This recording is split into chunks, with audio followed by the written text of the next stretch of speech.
جب انسان خدا کے ساتھ تعلق قائم کرتا ہے تو پھر یہ تعلق انسان کا اس کی ذات پر غالب آ جاتا ہے، اس کی خواہشات پر غالب آ جاتا ہے، وہ اللہ کے لیے سب کچھ کرتا ہے۔ فرمایا نا کہ الحب للہ والبغض للہ، محبت بھی اللہ کے لیے ہے اور بغض بھی اللہ کے لیے ہے۔ کسی سے عداوت اور دشمنی اللہ کے لیے، کسی سے محبت اور پیار وہ بھی اللہ کے لیے۔ اگر انسان کے اندر خوف خدا کی کیفیت باقی رہتی ہے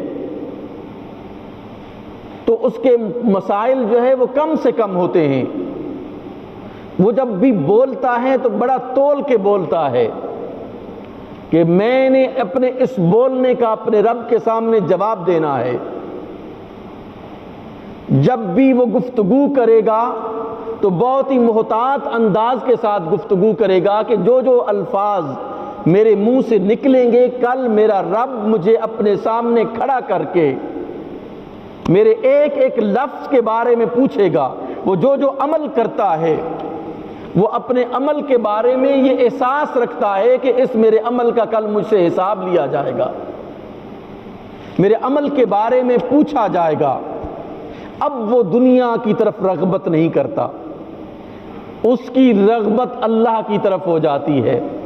اب وہ اللہ سبحانہ و تعالیٰ کی مرضی کے مطابق اپنی زندگی کو خود احتسابی کی کیفیت میں گزارتا ہے، قدم قدم پر سوچتا ہے کہ یہ غلط ہے یا یہ ٹھیک ہے، یہ درست ہے یا یہ نادرست ہے، رائٹ ہے رانگ ہے، غلط ہے ٹھیک ہے۔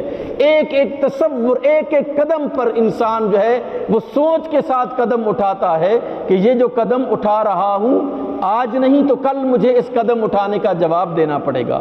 اگر صحیح ہوا تو مجھے انعام ملے گا، اگر غلط ہوا تو مجھے سزا ملے گی۔ اس جواب دہی کے ساتھ انسان اس دنیا میں زندگی گزارتا ہے۔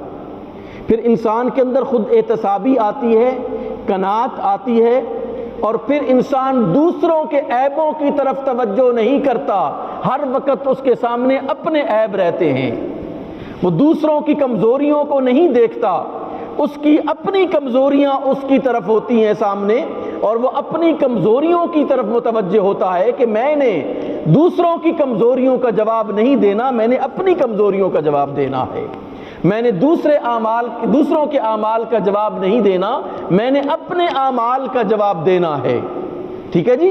اگر خوف خدا کے بغیر انسان کی زندگی گزرتی ہے تو وہ درد سر والی زندگی ہے، وہ الجھنے والی زندگی ہے، وہ ہر وقت الجھا رہتا ہے۔ کبھی دال ختم ہوگی، کبھی روٹی ختم ہوگی، کبھی کپڑا ختم ہو گیا، کبھی مکان بوسیدہ ہو گیا، یہ درد سر ہے۔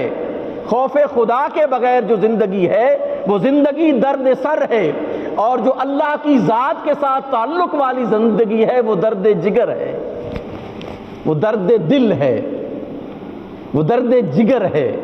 پھر جب انسان کے اندر درد دل ہوتا ہے، وہ اللہ کی ذات کی طرف متوجہ ہوتا ہے، وہ مصطفیٰ کی ذات کی طرف متوجہ ہوتا ہے، وہ قرآن اور شریعت کی طرف متوجہ ہوتا ہے، اس کی زندگی میں ایک ایسا درد پیدا ہوتا ہے کہ وہ دوسروں کے عیب اسے نظر نہیں آتے، اسے صرف اپنے عیب نظر آتے ہیں۔ وہ دوسروں کی خوشیوں کا باعث بنتا ہے، دوسروں کے غموں کا باعث نہیں بنتا ہے۔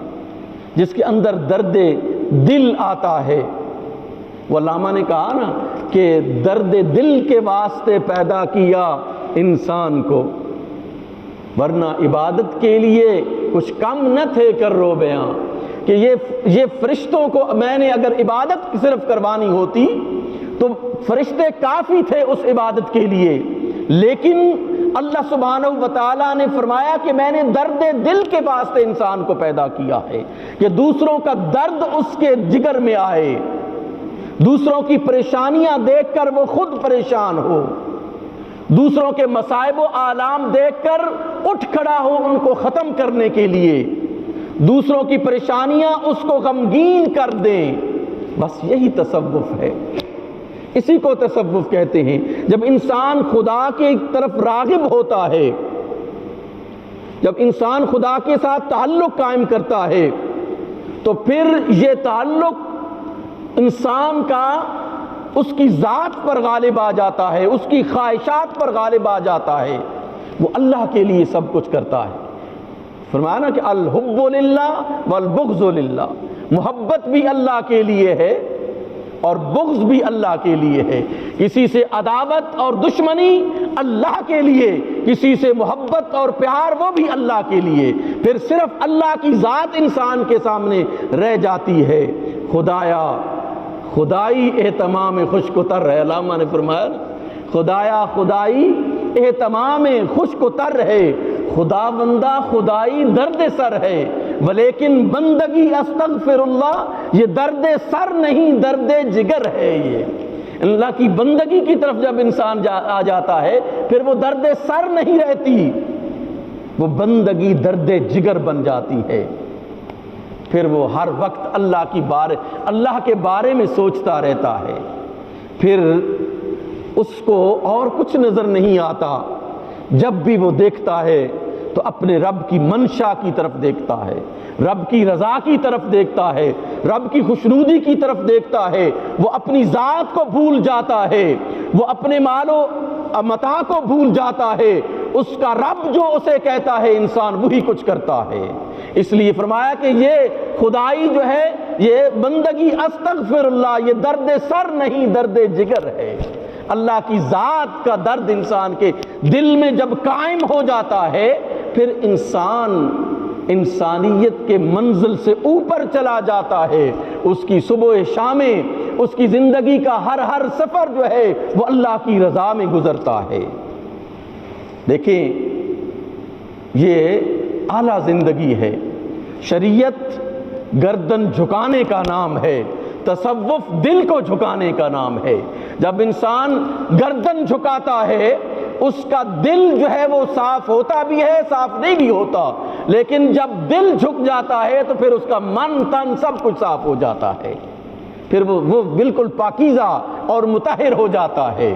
درد دل جس کے اندر آ جاتا ہے اس کا تن بھی صاف ہو جاتا ہے، اس کا من بھی صاف ہو جاتا ہے۔ ایمان جب انسان کے دل کے اندر داخل ہو جائے پھر سب سے بڑا مومن انسان بنتا ہے۔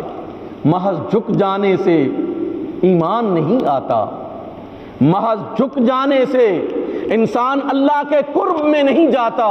جب تک انسان کا جسم جھکے اور دل بھی جھکے تو تب انسان اللہ کے قرب میں جاتا ہے۔ اسی لیے سورہ حجرات میں اللہ سبحانہ و تعالی نے فرمایا نا کہ بدو آپ کے پاس آتے ہیں، یہ دیہاتی آتے ہیں، کہتے ہیں آمنا، قالت الاعراب آمنا، اعرابی کہتے ہیں ہم ایمان لائے، ولا قالت الاعراب آمنا، کہ اعرابی بدو کہتے ہیں ہم ایمان لائے۔ قل لم تؤمنوا، آپ فرما دیجئے نبی دو عالم آپ ایمان نہیں لائے، ولکن قولوا اسلمنا، بلکہ کہو کہ ہم اسلام لائے ہیں۔ ایمان اور اسلام کو اللہ نے یہاں اس آیت مبارکہ میں بڑی تفریق کے ساتھ بیان فرمایا۔ قالت الاعراب آمنا، یہ دیہاتی کہتے ہیں ہم ایمان لائے۔ قل لم تؤمنوا، اے نبی محترم انہیں ارشاد فرما دیجئے لم تؤمنوا، تم ایمان نہیں لائے، تم اسلام، ولکن قولوا اسلمنا، کہو ہم اسلام لائے ہیں، ایمان نہیں لائے۔ ایمان کب لائیں گے؟ وَلَمَّا يَدْخُلِ الْإِيمَانُ فِي قُلُوبِكُمْ، ابھی ایمان تمہارے دلوں میں داخل نہیں ہوا ہے۔ جب ایمان تمہارے دلوں میں داخل ہوگا تو پھر تم ایمان لاؤ گے۔ اس لیے اسلام شریعت کا نام ہے، اور اللہ کے فضل سے ایمان کا دل میں داخل ہو جانا یہ تصوف ہے، یہ عرفان ہے، یہ عرفان حق ہے۔ اللہ کی ذات کا عرفان جسے حاصل ہو جاتا ہے وہ عارف کہلاتا ہے، وہ متصوف کہلاتا ہے، وہ اللہ کا بندہ کہلاتا ہے۔ اللہ اسے اپنا بندہ کہتا ہے۔ اللہ کے بندے سب ہیں، اور حقیقی بندے وہ ہیں جنہیں خود اللہ اپنا بندہ کہتا ہے کہ یہ میرے بندے جن سے وہ خوش ہوتا ہے۔